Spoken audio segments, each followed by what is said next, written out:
Nueva vez estamos listos para continuar con nuestra serie sobre el libro de Apocalipsis. Y dentro de este libro estamos en la serie de las 7 iglesias. Ya hablamos de la iglesia de Éfeso, de la iglesia de Esmirna, y hoy nos corresponde hablar acerca de la iglesia de Pérgamo. Ya vimos el periodo del año 31 al 100 para la iglesia de Éfeso, el periodo del 100 al 313 para la iglesia de Esmirna, y hoy vamos a ver el periodo del 313 al 538 para la iglesia de Pérgamo. Estas 7 iglesias que estaban en Asia son representativas de la historia de la iglesia cristiana a través de los siglos. Cada una de estas iglesias va representando lo que fue sucediendo con la iglesia cristiana en el devenir de la historia. Y Pérgamo es un periodo muy interesante, muy triste lo que comienza a pasar con la iglesia. Vienen 2 periodos ahora que son muy difíciles, el de Pérgamo y el de Tiatira. Así que les invito a que se concentren bien en los detalles que vamos a ver de la iglesia de Pérgamo, porque aquí se dieron una serie de situaciones que transformaron completamente lo que fue esa iglesia que había sido tan íntegra y tan fiel. Comenzaron cambios muy significativos para la iglesia a partir del siglo IV. Así que acompáñenme a estudiar con profundidad lo que pasó con la iglesia de Pérgamo. Las 7 iglesias del Apocalipsis, hoy adentrándonos en la tercera iglesia, la iglesia de Pérgamo. Si seguimos nuestro recorrido, recuerden, cuando uno llegaba al Asia Menor, lo que hoy es Turquía, la primera iglesia que encontraba era la de Éfeso, la segunda iglesia era la de Esmirna y la tercera iglesia que encontraba era la de Pérgamo. Así vamos en ese avance a través de las 7 iglesias del Apocalipsis. Esa primera iglesia, la iglesia de Éfeso, representa el período del 31 de la era cristiana hasta el año 100 de la era cristiana. La iglesia de Esmirna representa del 100 de la era cristiana hasta el 313. Y hoy entramos entonces en la tercera iglesia que comienza con el año 313 de la era cristiana y se extiende hasta el año 538, cuando empieza ya con toda su extensión, sin oposición, el poder político religioso del papado. Desde el Edicto de Milán, en el 313, hasta el inicio formal del papado con toda su hegemonía y autoridad civil en el año 538. Pérgamo era una ciudad y por 400 años había sido la capital del Asia Menor hasta que Éfeso la destronó. Así que toda la historia de esos 400 años como capital de toda el Asia Menor hablaban de la importancia, de la hegemonía que tenía esta ciudad. Así que era una ciudad importante, pero esa ciudad denota que sus habitantes eran arrogantes por el nivel en que habían vivido por tanto tiempo, los había llevado a ese punto. Pero una característica de la ciudad es que era muy politeísta. Recuerden, estamos hablando de religiones paganas y las religiones paganas, la mayoría son politeístas.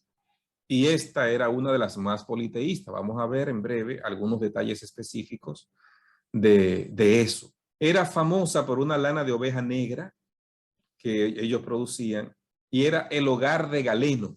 Y Galeno era discípulo de Esculapio, el dios de la medicina para ellos. Tenían y se enorgullecían de una biblioteca de 200,000 libros. Estamos hablando de hace 2000 años. Tener una biblioteca de este tamaño la llevaba a ser la segunda biblioteca de mayor volumen de libros en ese entonces. La primera era la de Alejandría en Egipto y apenas en segundo lugar estaba la biblioteca de Pérgamo, para que ustedes tengan una idea de la trascendencia que tenía esta ciudad.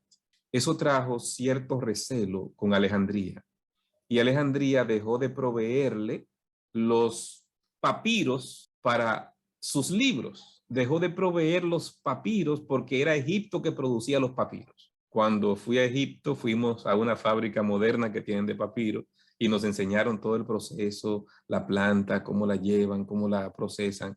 Y salimos cada quien con un papiro que adquirimos allí, ¿verdad? En ese recorrido que hicimos ese día. O sea, ese papiro se empezó a hacer en Egipto y era el instrumento más importante para la producción literaria.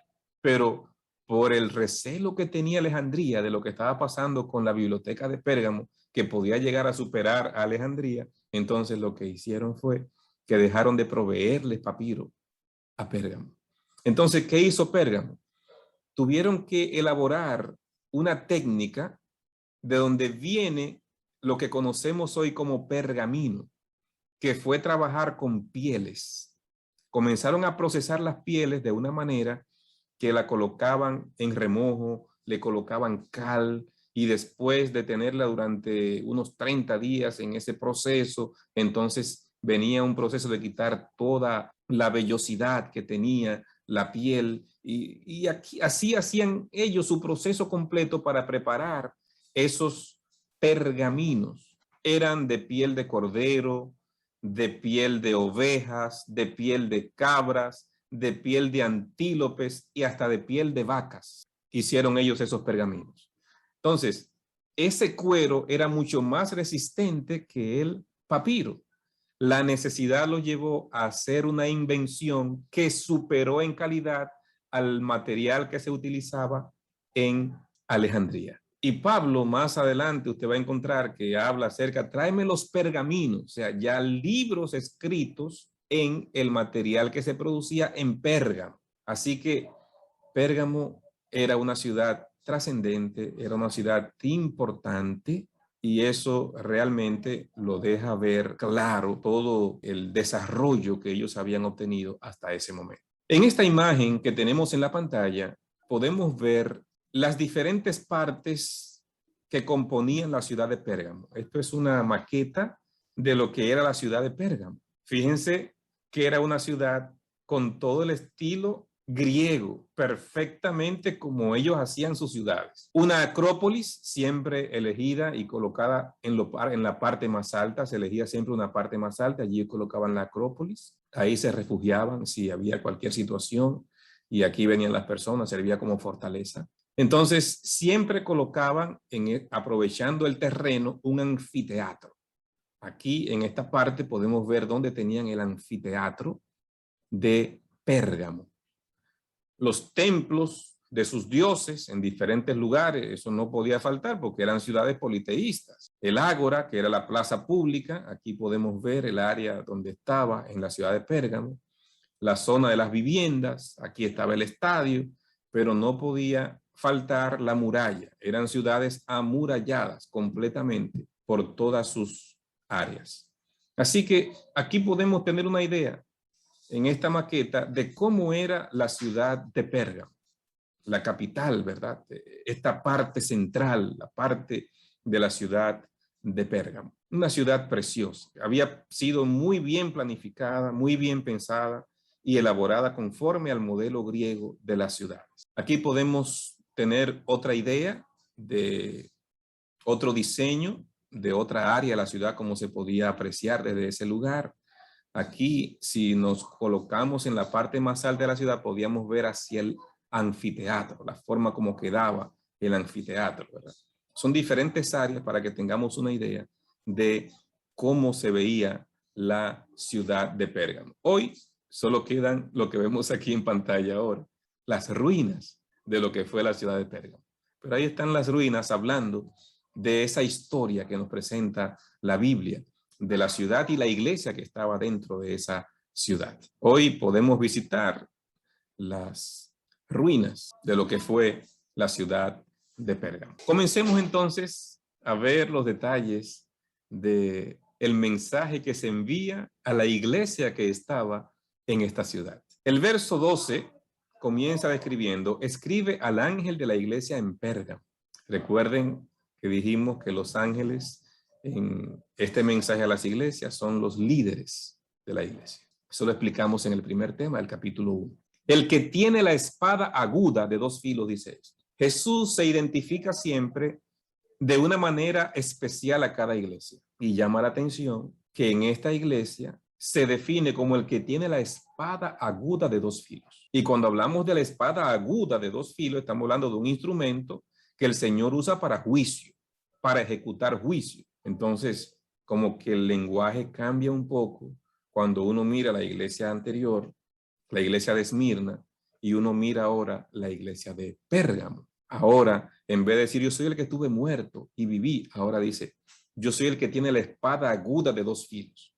O sea, la descripción de Cristo ya comienza a decirnos a nosotros que las cosas parece que no están tan bien en esta iglesia. Si fuéramos a hablar de la espada, estamos hablando de que es un símbolo de la palabra.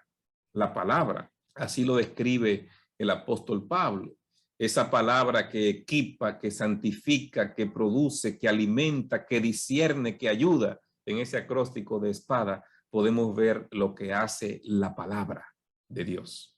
Porque la palabra de Dios es más cortante que una espada de dos filos, dice el texto bíblico, y lo vamos a ver. ¿Qué significa la espada de dos filos? El significado es que como sale de la boca de Cristo, es un instrumento de castigo divino. Dios hace un juicio y ejecuta ese juicio. Su palabra tiene autoridad, su palabra tiene poder. Símbolo de la autoridad de Cristo para juzgar, especialmente de su poder para ejecutar el castigo. Apocalipsis 19:15 lo narra de esta manera. De su boca sale una espada aguda para herir con ella a las naciones, y él las regirá con vara de hierro. Y él pisa el lagar del vino del furor de la ira del Dios Todopoderoso. Dice Apocalipsis 19, un capítulo interesantísimo que habla del juicio que el Señor va a hacer y el castigo que va a dar. Ya lo estudiaremos cuando lleguemos a esa parte de Apocalipsis. Pero rescato este texto que tiene que ver con la espada, que dice que de su boca sale una espada aguda para herir a las naciones. Juicio, el Señor viene a pagar a cada quien conforme a sus obras. La palabra de Dios tiene autoridad, tiene poder.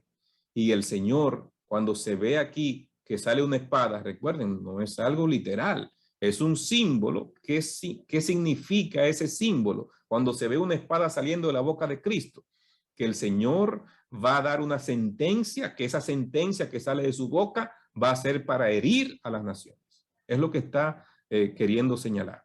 Así que ahora, Apocalipsis 19:13 nos dice, estaba vestido de una ropa teñida en sangre y su nombre era el Verbo de Dios. O sea, cuando Cristo viene con una ropa roja teñida en sangre, dice, está siendo un símbolo de que viene a ejecutar juicio, a ejecutar castigo, que habrá muchas personas que van tristemente a padecer del castigo divino en ese momento.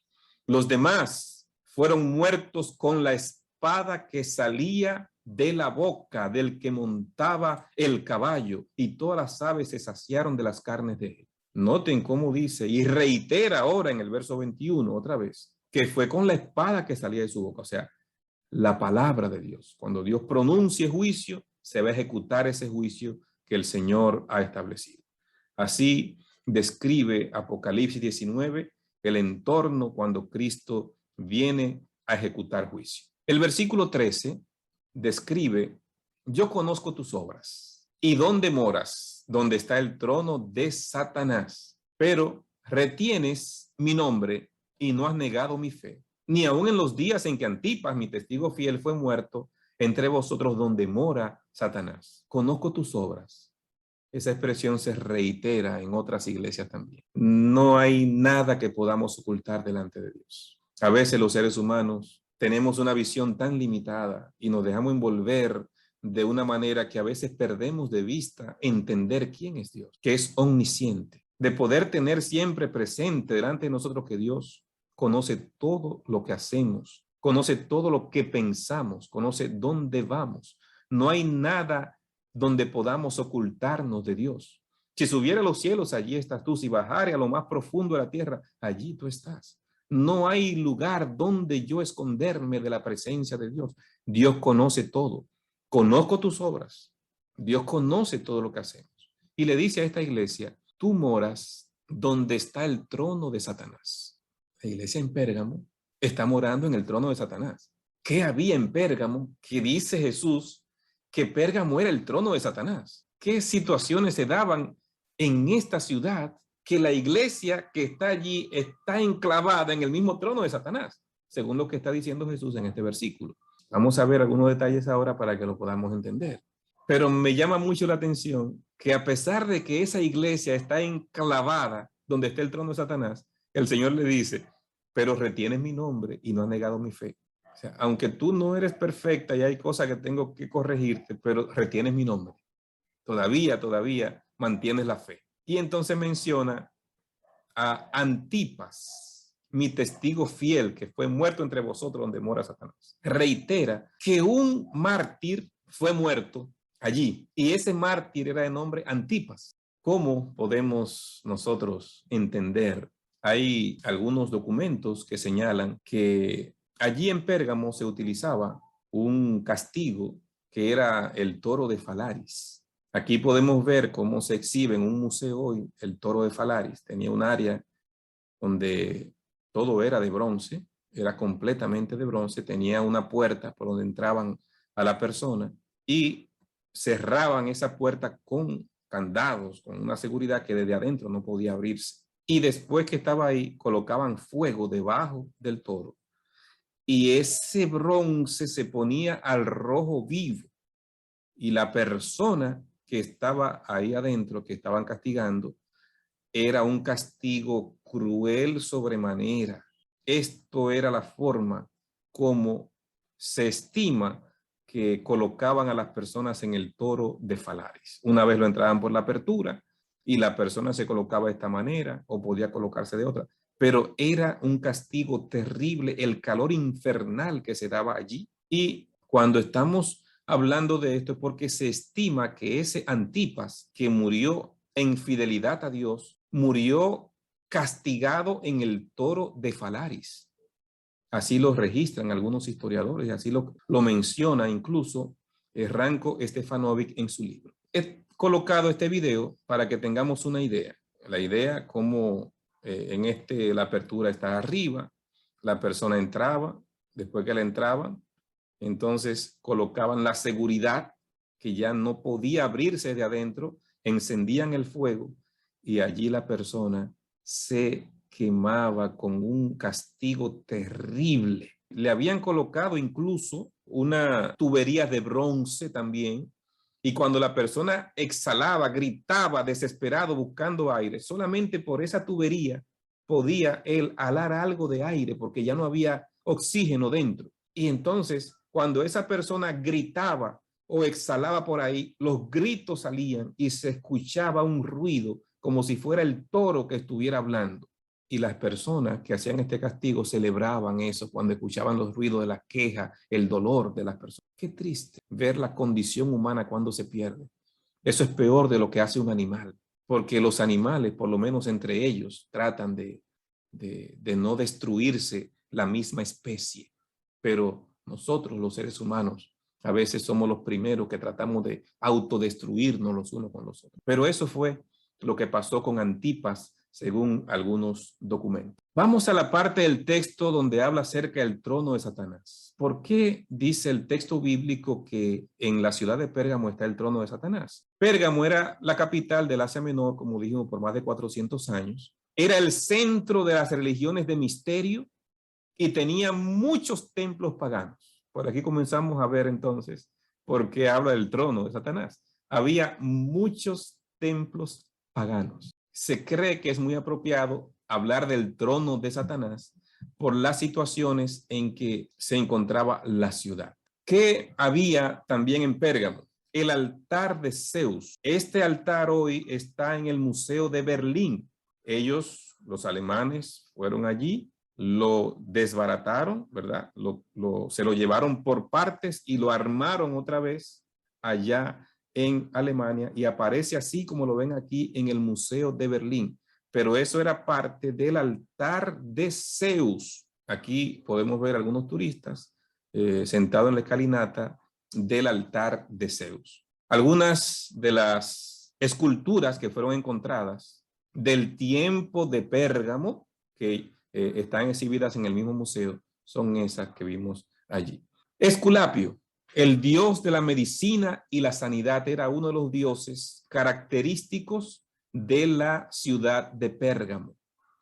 Zeus, con una estatua de 300 pies de altura, un templo de 4 pisos, y se le ofrecían sacrificios las 24 horas. Zeus, ¿quién era Zeus? Bueno, vamos a presentarles aquí para que tengan una idea de la cantidad de dioses que ellos tenían y las categorías de dioses que tenían en Pérgamo y los griegos, porque todo esto, aunque estamos en el tiempo de Roma, viene de los griegos. Así que hay un panteón de dioses que son greco-romanos, porque los dioses griegos le cambiaron el nombre por nombres romanos, pero seguían siendo los mismos dioses griegos. Así que ellos comenzaban hablando acerca del caos, y que después del caos vino las diferentes partes, la tierra, el fuego, todo lo que ellos decían en ese entonces, el mar, todo eso. Y después de eso llegan los titanes.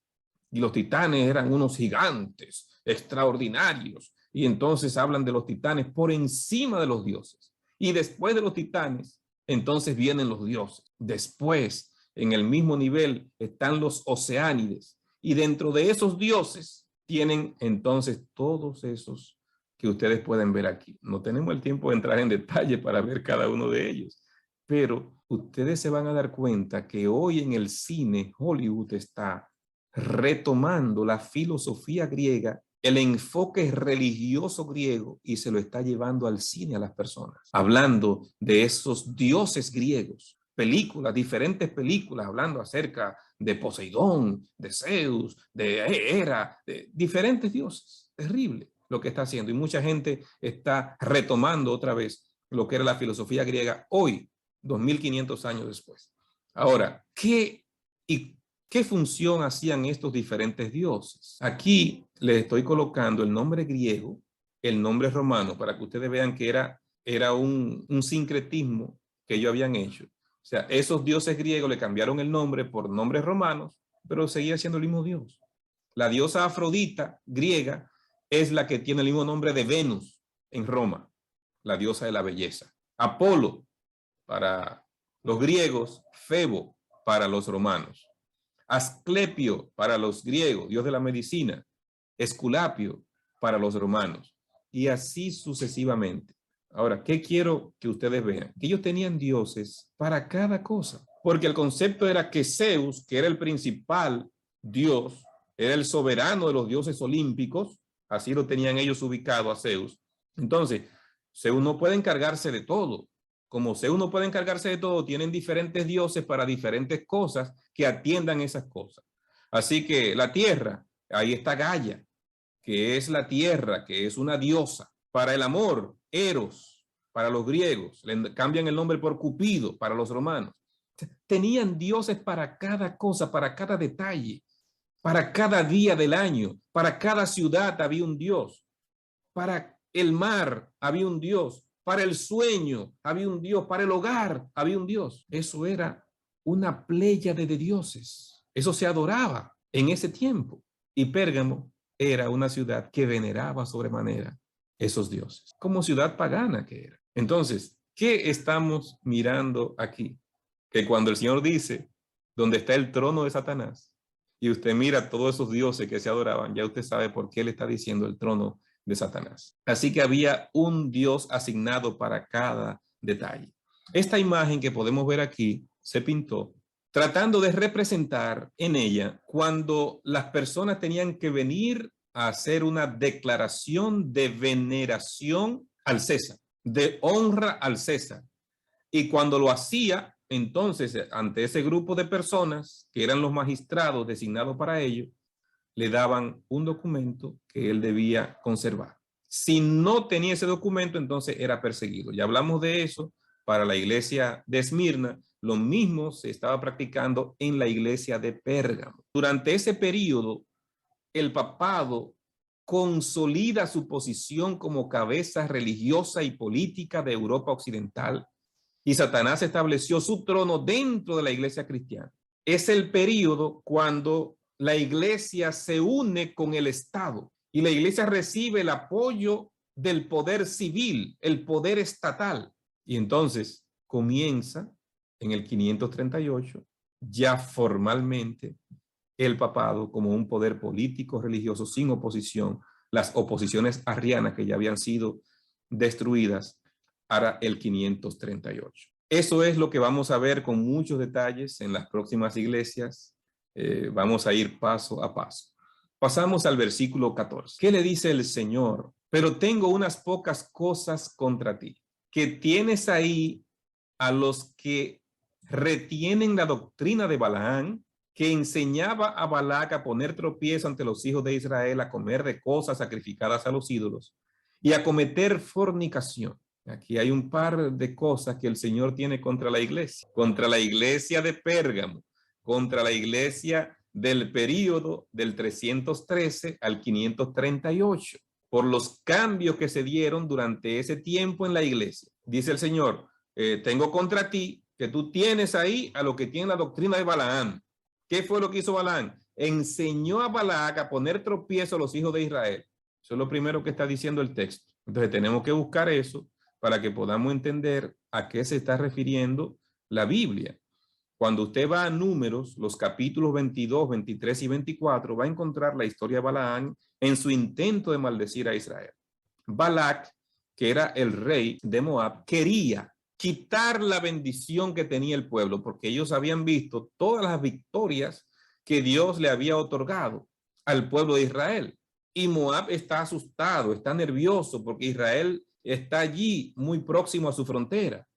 Y como han vencido a otras naciones y han visto los milagros extraordinarios que se han hecho, dice, es que yo no puedo enfrentarme con Israel, porque ese pueblo está bendito. Necesito a alguien que me lo maldiga, que le quite la bendición, para que esa bendición que tiene de ese Dios no esté con ellos. Y entonces, si ellos no tienen esa bendición, yo puedo enfrentarme con ellos, pero con esa bendición yo no soy capaz de enfrentarme con ellos. Entonces le hablan de un ex profeta que se había descarriado, Balaam. Y entonces él manda un grupo de personas donde él y Balaam al principio trata de decir, no, yo solamente voy si el Señor me dice que vaya, y el Señor me dijo que no, así que no voy. Cuando le llevan la información al rey Balac, él se entera de la situación, manda a otros emisarios de más alto nivel y más dinero le ofrece. Le dice, mira, yo lo que quiero es que tú vengas a maldecirme a esta gente y te va a ganar todo este dinero. Eso es lo que te estoy ofreciendo. Y ya sabemos la historia, que no podemos entrar en detalles por asunto de tiempo. Balaam buscó la manera de ir, aunque el Señor le dijo que no fuera. Él insistió, Dios lo deja por su insistencia, pero en el camino le muestra que ese camino es malvado. El burro con el que anda le habla y le dice que si no es por el burro, ya hubiese muerto, porque había un ángel en el camino, porque él ve un camino malo. Finalmente, Balaam siguió adelante con su proyecto de querer maldecir lo que Dios había bendecido. Solamente eso tiene que darle a entender que no era un profeta fiel, porque como un profeta va a intentar maldecir al pueblo de Dios. O sea, definitivamente que estaba descarriado y que su objetivo era buscar dinero a cualquier costo. Intentó maldecir al pueblo 3 veces, pero cada vez que intentaba, en vez de maldiciones, salían bendiciones. Ahí está el texto, número 22 al 24, esos 3 capítulos, léalo completito. Y el rey se enoja. Pero yo te traje para maldecir, lo que tú haces bendecir. Entonces Balaam, como no pudo maldecir, le da la estrategia. Dice, mira, yo no pude porque Dios no me dejó, pero tú sabes cómo podemos lograr que finalmente ese pueblo no tenga la bendición de Dios si lo hacemos pecar y adorar ídolos. Si lo hacemos pecar y adorar a otros dioses, entonces Dios retira su bendición del pueblo. Así que la estrategia es buscar las mujeres más preciosas que tengas, ponerle vestimentas escasas y que coqueteen a los israelitas Y una vez lo hayan conquistado, el hombre por una mujer hace cualquier cosa, ellas lo van a llevar a adorar a los dioses. Y una vez ellos estén en esa adoración, la bendición de Dios se va a ir. Vamos a leer algunos textos para que podamos ver lo que dice Números 25. Moraba Israel en Sitín y el pueblo empezó a fornicar con las hijas de Moab. O sea, el pueblo empezó a fornicar. ¿Por qué? Porque el plan que le había dicho Balaán lo estaban ejecutando. Balaán fue capaz de lanzar esa malvada estrategia para que la bendición de Dios se apartara, porque el pueblo se apartó. No es Dios que se aparte, el pueblo que se ha apartado. Empezaron a fornicar, las cuales invitaban al pueblo a los sacrificios de sus dioses. Y el pueblo comió y se inclinó a sus dioses. ¿Qué hizo el pueblo? Instigado por estas mujeres que terminaron rindiéndole culto a sus dioses, un culto sexual, como era una costumbre de las sacerdotisas sagradas, invitar a los hombres, conquistarlos para ofrecerle sacrificio a sus dioses, que era una orgía sexual. Esto sucedió. Así lo describe Números capítulo 25. El plan de Balaán se dio. ¿Reconoce la Biblia que fue Balaán el que hizo esto? Porque cuando uno ve estos primeros dos versículos no dice que fue Balaán. Pero recuerden, los capítulos 22, 23 y 24 estaban hablando del intento de Balaán de maldecir al pueblo. Ahora narra esto, pero vamos a ir un poco más allá. Ahora en el capítulo 31 dice, en una guerra posterior, mataron también entre los muertos de ellos a los reyes de Madián, Evi, Requén, Sur, Ur y Reba, 5 reyes de Madián. También mataron a Balaán, hijo de Beor, mataron a espada. Ahora, ¿por qué lo mataron? Sigue diciendo el verso 16.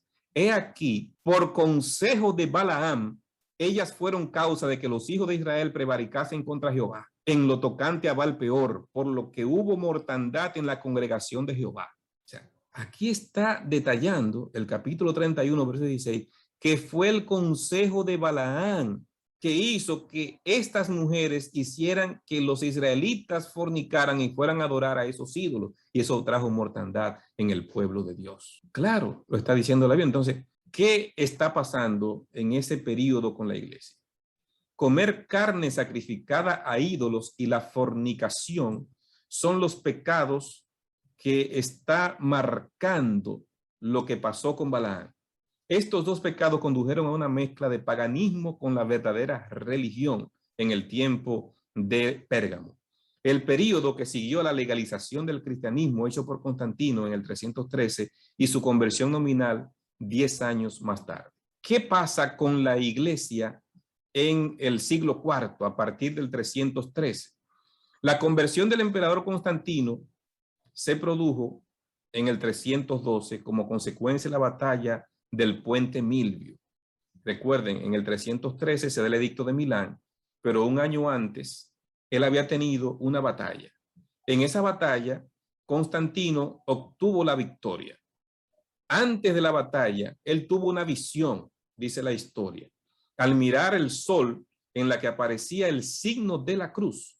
Además, tuvo un sueño en el que vio la cruz y un cartel con la siguiente leyenda en latín: in hoc signio vincis, con esta señal vencerás. Con dichas visiones y ante la gran victoria alcanzada, él entendió que esa victoria fue por el símbolo de la cruz.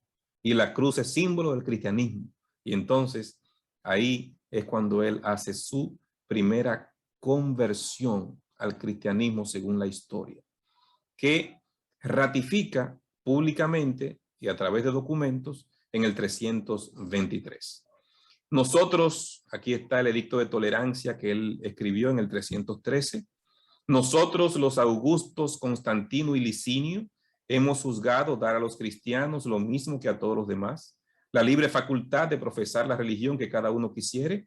Hemos creído a nadie absolutamente debíamos negar la facultad de seguir las creencias de los cristianos o aquellas de la religión que les pareciera más conveniente para sí, en honor de lo cual concedemos la libertad religiosa. El edicto de Milán le concede libertad para que la gente pueda servir al Dios que quiera, y eso fue un cambio trascendente. Ahora, más adelante, él da este decreto. En el venerable día del sol, todos los magistrados y el pueblo en las ciudades descansen y que todos los talleres estén cerrados. La primera ley dominical la da Constantino en el edicto de Constantino en el 321. Allí se da la ley ¿para qué? Para que el domingo todos los negocios estén cerrados. Nos ha dicho Eusebio que Constantino, a fin de recomendar la nueva religión a los paganos, introdujo a esta los ornamentos exteriores a los cuales habían estado acostumbrados en la suya. Aquí es donde viene una situación muy peligrosa. El imperio se le desmorona y él busca unir su imperio. El cristianismo crece a pesar de las persecuciones. El paganismo va en decadencia. Cuando él hace su conversión al cristianismo y hace este edicto dominical y establece esta unión con el cristianismo, lo que está buscando es unir en base a la religión más fuerte a su imperio, para unir el imperio bajo una sola religión. Entonces, lo que hace Constantino es una jugada política para unificar su imperio. Pero dentro de esa jugada, como él va por la religión, entonces los ornamentos exteriores que usaban los paganos se introducen al cristianismo. La retención del antiguo nombre pagano en algunos idiomas modernos, dies soli, día del sol, es en gran medida hecho por la unión de un sentimiento pagano y cristiano, según el cual el primer día de la semana fue recomendado por Constantino a sus súbditos paganos y cristianos como el venerable día del sol. Sí, el Sunday, el día del sol, ese domingo que guardan los paganos, ahora va a ser el día de reposo formal y lo establece así en esa primera ley dominical. Convocó el primer concilio de Nicea del 20 de mayo al 25 de julio del año 325 para terminar con algunos de los problemas doctrinales que infectaban la iglesia de los primeros siglos, especialmente el arrianismo. Las tribus arrianas que no comulgaban algunas doctrinas que tenían la iglesia en sentido general, entonces se convocó este concilio para tocar ese tema y otros más. El concilio de Nicea. Se constituye entonces el cristianismo como la religión oficial del imperio. Era el paganismo la religión oficial del imperio. Ahora pasa a ser el cristianismo. El segundo momento decisivo en el siglo IV se produjo cuando el emperador Teodosio el Grande tomó la decisión histórica de hacer del cristianismo, en especial del catolicismo, la religión oficial del Imperio Romano. Esto se dio con el edicto de Tesalónica en el 380. Allí comienza entonces la iglesia a tener una relación estrecha y directa con el Estado. Comienzan a introducirse dentro de la iglesia una sustitución de la salvación por medio de Cristo, reemplazada por los requerimientos de la iglesia. Y los nombres de las deidades paganas comienzan a ser cambiados por nombres de cristianos famosos. Ya ese no es Júpiter, no, ya no es Júpiter. Ahora es San Pedro, se llama San Pedro. Cuando la Biblia decía no te harás imagen ni ninguna semejanza de lo que esté arriba en el cielo, ni abajo en la tierra, ni en las aguas que está debajo de la tierra, se hicieron imágenes de esos santos y la gente las tenía en las iglesias y adoraba esas imágenes. Cuando el segundo mandamiento y el tercer mandamiento son tan tajantes y tan claros de no hacerte imagen ni honrarlas, no te inclinarás a ellas, porque yo soy Jehová tu Dios. La Biblia es tan clara aquí en los 10 mandamientos. Está claro de no hacerse imágenes ni inclinarse ante ellas. ¿Qué otra cosa se introduce en ese tiempo dentro de la iglesia? El concepto filosófico de alma que tenía Platón se introduce dentro de la iglesia. Se hace un sincretismo religioso, tomando de la filosofía griega e introduciendo esos conceptos filosóficos griegos dentro del cristianismo. ¿Qué decía Platón de la Psique? Que el cuerpo es la cárcel del alma. Y cuando usted muere, su alma, que es como un espíritu desencarnado, como un plasma eléctrico, entonces se libera y entra en un estado superior. Es el concepto de Platón.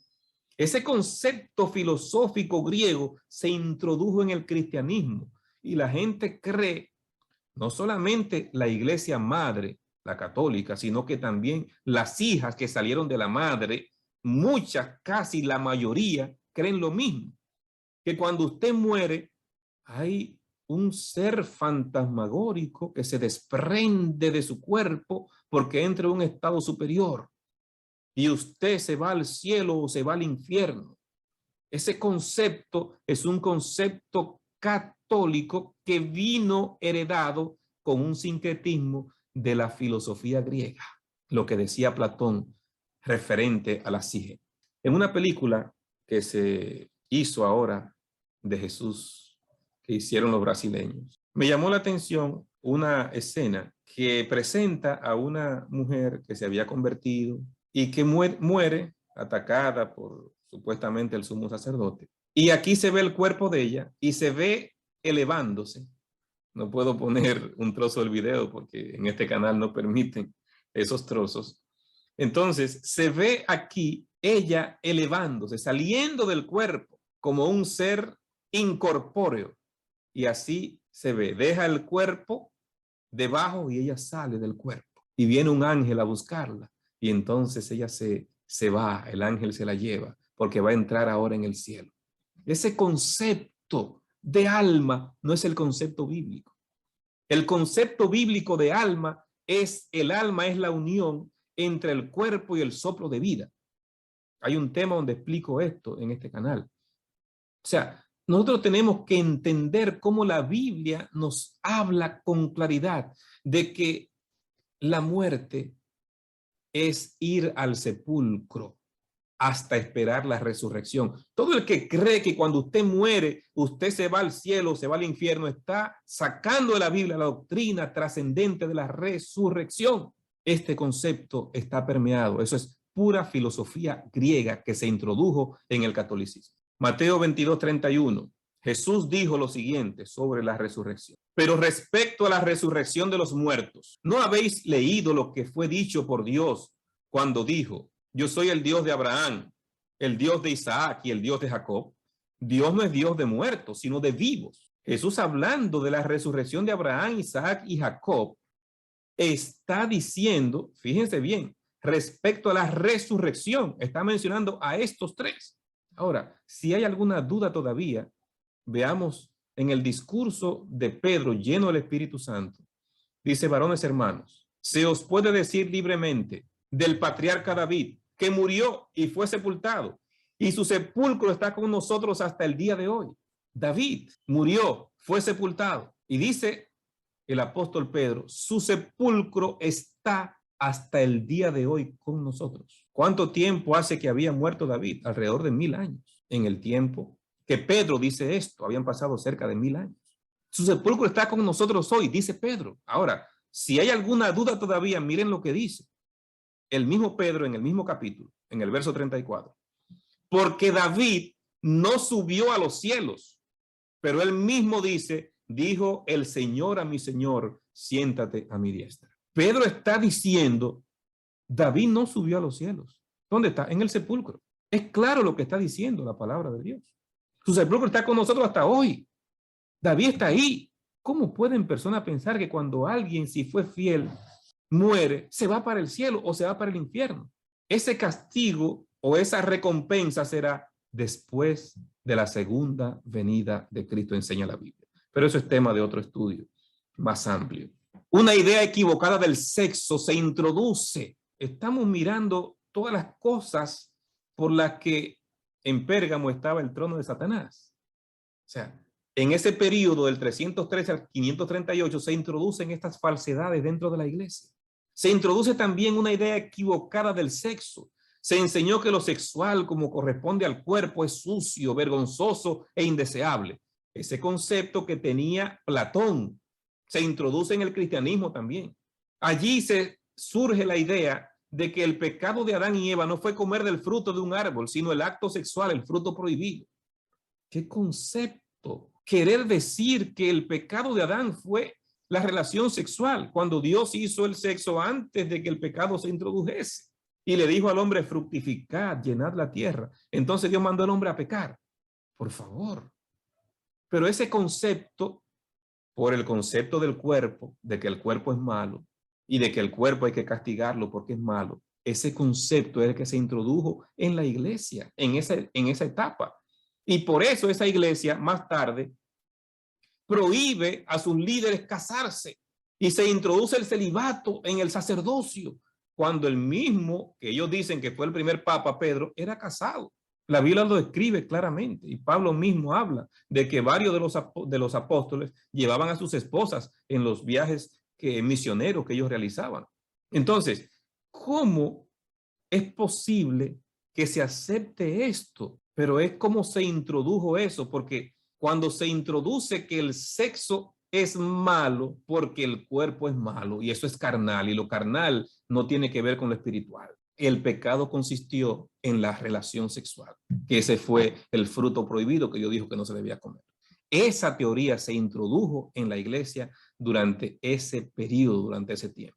Un concepto pervertido de Dios. No les parecía correcta la idea de un solo Dios. Lo mismo que los griegos, que en vez de tener un solo Dios, tenían una cantidad con un montón de dioses para cada cosa.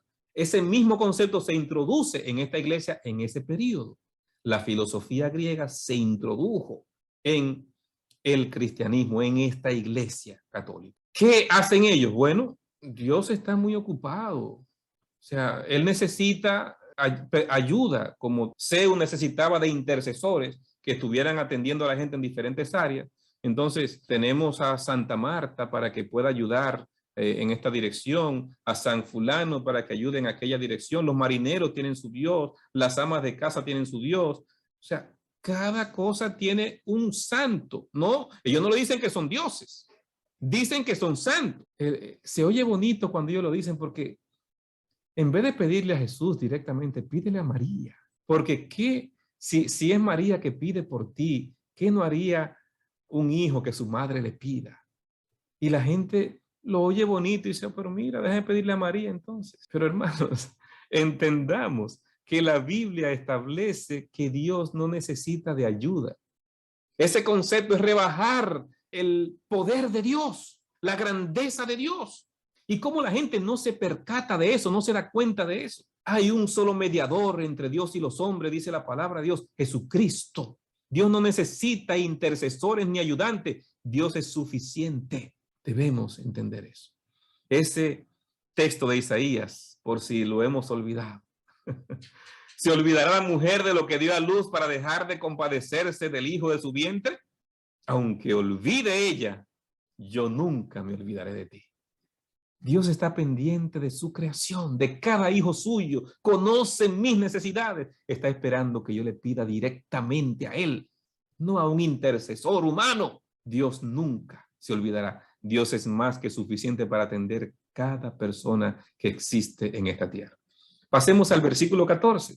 El versículo 14 nos dice, pero tengo unas pocas cosas contra ti que tienes ahí a los que retienen la doctrina de Balaán, que enseñaba a Balac a poner tropiezo ante los hijos de Israel, a comer de cosas sacrificadas a los ídolos y a cometer fornicación.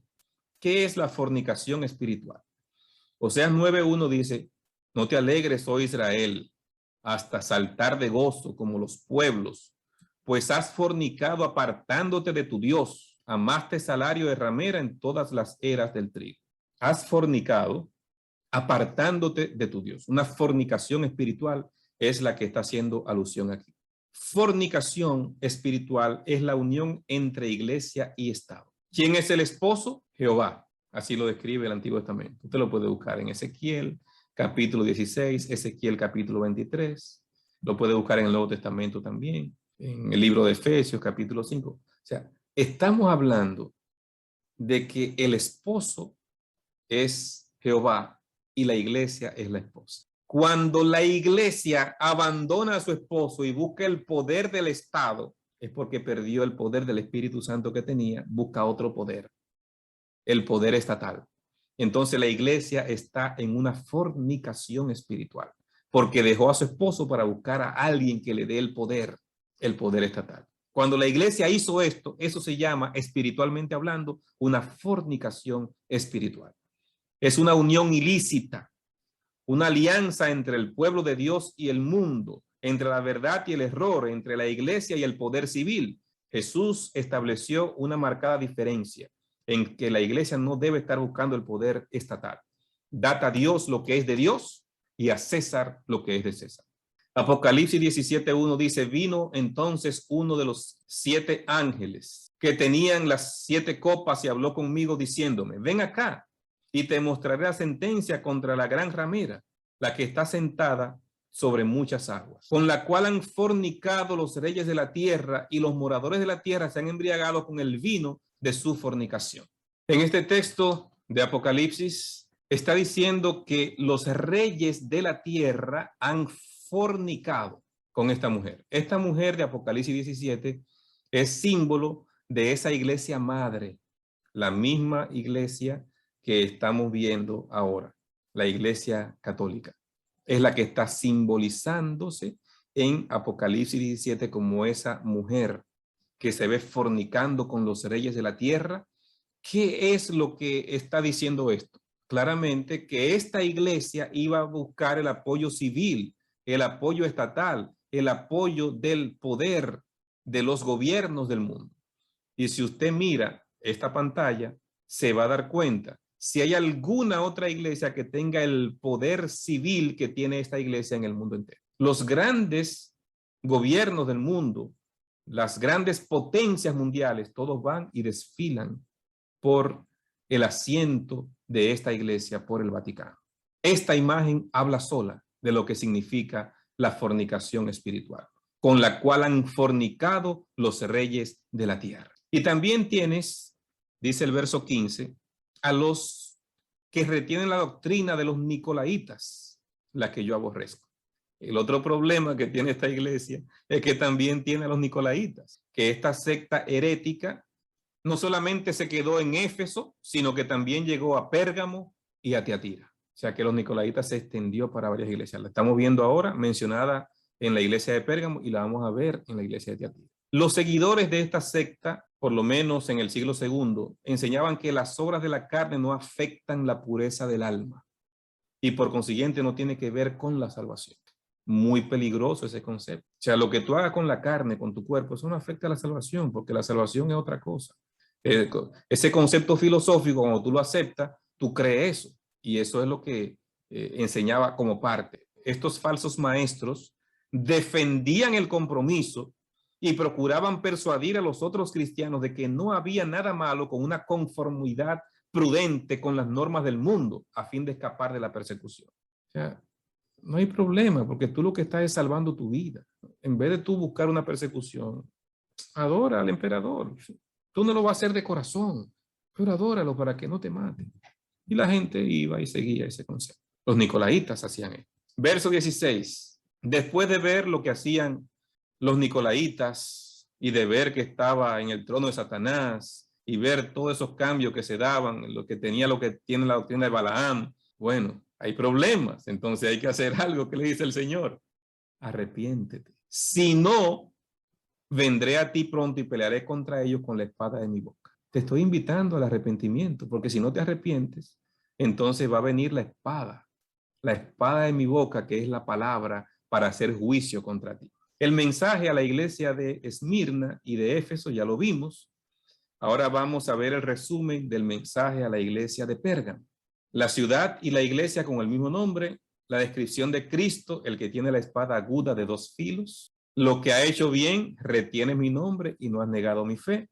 Lo que ha hecho mal, han aceptado a los falsos maestros, los nicolaitas, los de los Balaam, tienen falsas doctrinas, permite esas cosas allí. Eso lo describe.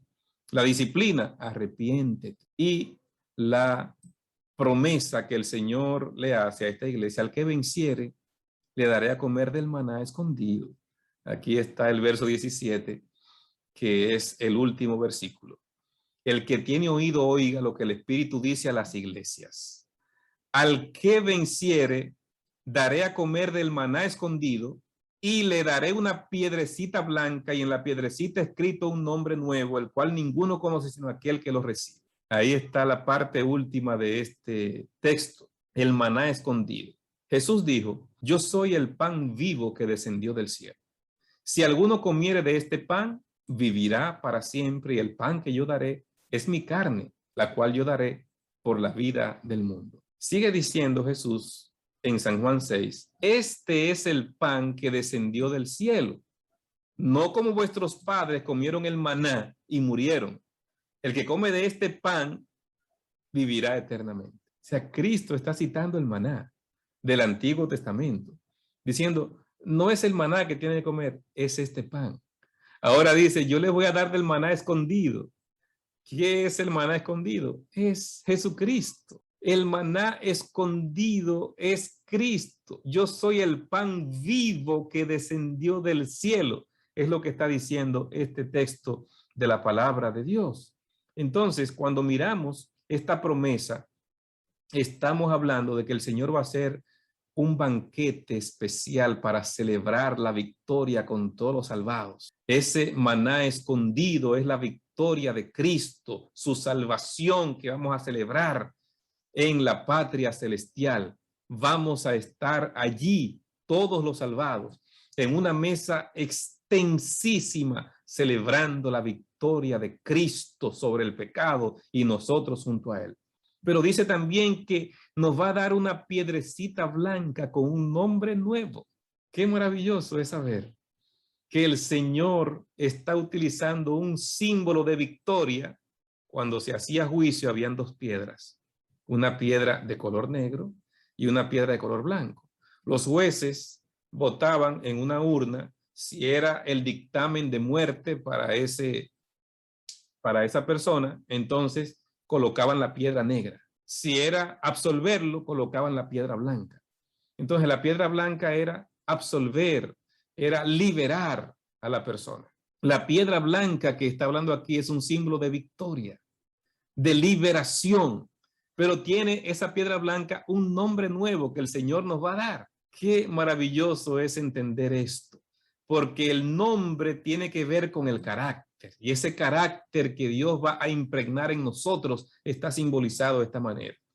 Quiero concluir con este texto de Isaías 62, que nos dice, entonces verán las gentes tu justicia y todos los reyes tu gloria. Y te será puesto un nombre nuevo que la boca de Jehová nombrará. Dios me va a cambiar el nombre para que el nombre que Dios me ponga vaya acorde con el carácter que Dios me ha dado. Qué maravilloso. El nombre en la Biblia siempre iba conectado con el carácter de la persona. Así que ese nombre nuevo Dios lo tiene que dar porque ya el carácter de Cristo se ha revelado en mi carácter. Mi vida ha sido transformada por la vida de Cristo y ahora Dios ya no me va a llamar Ignacio. Ahora Dios me va a llamar con un nombre nuevo que va a ir a tono con ese nuevo carácter, con esa transformación que ya Cristo hizo en mi vida. Mis amados, yo anhelo ese momento cuando ya Cristo venga a ponerle fin al pecado, cuando ya Cristo venga a establecer su reino eterno, cuando ya Cristo venga a darnos el maná escondido y una piedrecita blanca con ese nombre nuevo. Yo quiero estar en ese lugar y te invito a ti a estar preparado para irte con Cristo a ese mismo lugar. Que Dios te bendiga, que su gracia te envuelva. Es mi deseo y es mi oración.